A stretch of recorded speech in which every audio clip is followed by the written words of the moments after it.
Hi all, എല്ലാവർക്കും പുതിയൊരു വീഡിയോയിലേക്ക് സ്വാഗതം. അപ്പോൾ ഇന്നൊരു ജോബ് റിലേറ്റഡ് ഇൻഫർമേഷൻ ആണ്. അപ്പോൾ നമ്മുടെ കേരള അഡ്മിനിസ്ട്രേറ്റീവ് ട്രിബ്യൂണലിലേക്കാണ് ഇപ്പോൾ അസിസ്റ്റൻ്റ് എന്ന പോസ്റ്റിലേക്ക് നോട്ടിഫിക്കേഷൻ വന്നിട്ടുള്ളത്. അത്യാവശ്യം നല്ലൊരു പോസ്റ്റാണ്, അത്യാവശ്യം നല്ല സാലറി സ്കെയിലും കാര്യങ്ങളൊക്കെ വരുന്ന ഒരു പോസ്റ്റാണ്. അപ്പോൾ നമുക്കിതിൻ്റെ കൂടുതൽ ഡീറ്റെയിൽസ് നോക്കാം. എങ്ങനെയാണ് നമ്മൾ അപേക്ഷിക്കേണ്ടത്, എത്രയാണ് സാലറി സ്കെയിൽ വരുന്നത്, അതുപോലെ തന്നെ എന്താണ് ഇതിന് അപേക്ഷിക്കാനുള്ള യോഗ്യത, എത്രാം തീയതി വരെയാണ് നമുക്ക് അപേക്ഷിക്കാനാവുക എന്നിവ ഡീറ്റെയിൽസ് ഒക്കെ നോക്കാം. അതിനു മുമ്പ് നിങ്ങൾക്ക് ഇതുപോലുള്ള ജോബ് റിലേറ്റഡ് വീഡിയോസൊക്കെ നിങ്ങളിലേക്ക് പെട്ടെന്ന് എത്താനായിട്ട് നിങ്ങൾ ഈ ചാനൽ സബ്സ്ക്രൈബ് ചെയ്ത് സപ്പോർട്ട് ചെയ്യുക.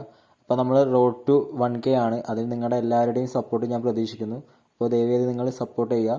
കൂടാതെ ഈ വീഡിയോ ഇഷ്ടപ്പെട്ടെങ്കിൽ നിങ്ങൾ ഈ വീഡിയോ ലൈക്ക് ചെയ്ത് സപ്പോർട്ട് ചെയ്യുക. കൂടാതെ നിങ്ങളുടെ ഫ്രണ്ട്സിലേക്കും മറ്റുമായിട്ട് നിങ്ങൾ ഈ വീഡിയോ ഷെയർ ചെയ്യുക. അപ്പോൾ നമുക്ക് കൂടുതൽ ഡീറ്റെയിൽസ് നോക്കാം. നമുക്കിവിടെ കാണാം കാറ്റഗറി നമ്പർ 269/2025 കേരള അഡ്മിനിസ്ട്രേറ്റീവ് ട്രിബ്യൂണലിൽ അസിസ്റ്റന്റ് എന്ന പോസ്റ്റിലേക്കാണ് ഈ ഒരു നോട്ടിഫിക്കേഷൻ വന്നിട്ടുള്ളത്. ഇതിന്റെ സാലറി സ്കെയിൽ നമുക്കിവിടെ കാണാം. 39,300 രൂപയുടെയും 83,000 രൂപയുടെ ഇടയിലാണ് ഇതിന്റെ സാലറി സ്കെയിൽ വരുന്നത്. അതുപോലെ തന്നെ ഒഴിവുകളുടെ എണ്ണം പ്രതീക്ഷിത ഒഴിവുകളാണ്.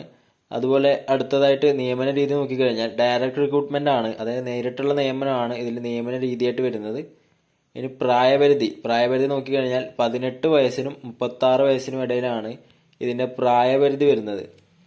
ഉദ്യോഗാർത്ഥികൾ 2/1/1989നും 1/1/2007നും ഇടയിൽ ജനിച്ചവരായിരിക്കണം എന്ന് പറയുന്നുണ്ട്. അതുപോലെ തന്നെ മറ്റ് പിന്നോക്ക വിഭാഗത്തിൽ ഉൾപ്പെട്ടവർക്കും പട്ടികജാതി പട്ടികവർഗ വിഭാഗത്തിൽ ഉൾപ്പെട്ടവർക്കും നിയമാനുസൃതമായ ഇളവുണ്ടായിരിക്കുമെന്നും ഇതിൽ പറയുന്നുണ്ട്.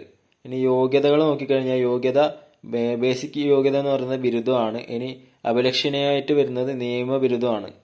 അപ്പോൾ ബിരുദം എന്നതുകൊണ്ട് ഉദ്ദേശിക്കുന്നത് എന്തെന്നാൽ UGC അംഗീകൃത സർവകലാശാലയിൽ നിന്നോ ഇന്ത്യ ഗവൺമെന്റ് രൂപീകരിച്ചിട്ടുള്ള ദേശീയ സ്ഥാപനത്തിൽ നിന്നോ കേരള ഗവൺമെന്റ് രൂപീകരിച്ചിട്ടുള്ള സ്ഥാപനത്തിൽ നിന്നോ നേടിയിട്ടുള്ള ഏതെങ്കിലും വിഷയത്തിലുള്ള ബാച്ചിലർ ബിരുദം അല്ലെങ്കിൽ തത്തുല്യ യോഗ്യതയാണ് ഇവിടെ ബിരുദം എന്നതുകൊണ്ട് ഉദ്ദേശിക്കുന്നത്. ഇനി നമ്മുടെ അപേക്ഷ സമർപ്പിക്കേണ്ട രീതി ചോദിച്ചു കഴിഞ്ഞാൽ ഉദ്യോഗാർത്ഥികൾ കേരള പബ്ലിക് സർവീസ് കമ്മീഷന്റെ ഔദ്യോഗിക വെബ്സൈറ്റായ www.keralapsc.government.in, അതായത് നമ്മുടെ PSCയുടെ സൈറ്റ്, നമ്മുടെ PSCയുടെ ഒഫീഷ്യൽ സൈറ്റ് വഴി നമ്മുടെ വൺ ടൈം രജിസ്ട്രേഷൻ വഴി പ്രൊഫൈലിലൂടെയാണ് നമ്മൾ ഇതിനു വേണ്ടിയിട്ട് അപേക്ഷിക്കേണ്ടത്. അതുപോലെ അടുത്തതായിട്ട് നമ്മൾ ഇതിന് അപേക്ഷിക്കാനുള്ള അവസാന തീയതി ചോദിച്ചു കഴിഞ്ഞാൽ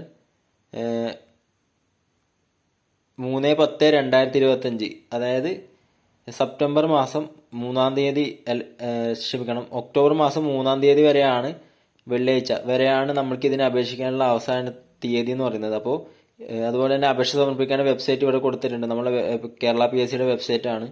അപ്പോൾ ഈ ഒരു പോസ്റ്റിന് വേണ്ടിയിട്ട് നിങ്ങൾ ആരെങ്കിലും ഇൻട്രസ്റ്റഡ് ആണെങ്കിൽ നിങ്ങൾ ഇതിനു വേണ്ടിയിട്ട് ഇപ്പോൾ തന്നെ നിങ്ങൾ അപ്ലൈ ചെയ്യുക. ഇനി കുറച്ച് ദിവസം കൂടി മാത്രമേ ഉള്ളൂ നമ്മൾക്ക് ഇതിന് അപ്ലൈ ചെയ്യാൻ പറ്റുന്നത്.